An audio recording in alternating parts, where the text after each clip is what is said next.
Let's get started with how to create a node preset for a lens offset. First, switch to CDL Advanced Grading Mode and set a look name.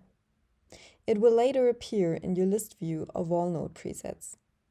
Therefore, we recommend choosing a unique name, such as A50, indicating the 50mm prime lens used on camera A. Also wisely set the name of the CDL node you're going to use for correction.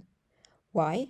Because node presets will always override the nodes in a look with the same term. For better orientation, it helps a lot when the node name clearly conveys the purpose of the node.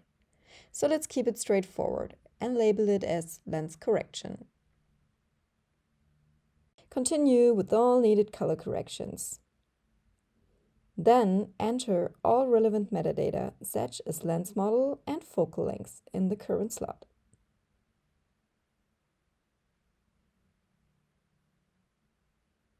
From here, switch to the Look Library panel and create a new node preset to store your corrections. Select the node you've just named lens correction and also select the relevant metadata to be stored with.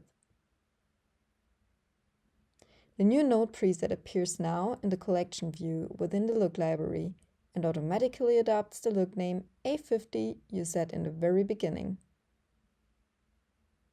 Create a whole bunch of node presets for all lenses you're working with just the same way. To retrieve and apply a node preset, switch to the list view in the Look library. Choose the respective preset for the lens currently mounted to the camera. Right-click and select Apply preset including metadata to current slot. The correction is immediately visible and the metadata appears in your selected slot. That's it. Requires a bit of prep work but speeds up your whole workflow. If you're using Stream Deck controller, you could even set controller actions to apply node presets. Thanks for watching.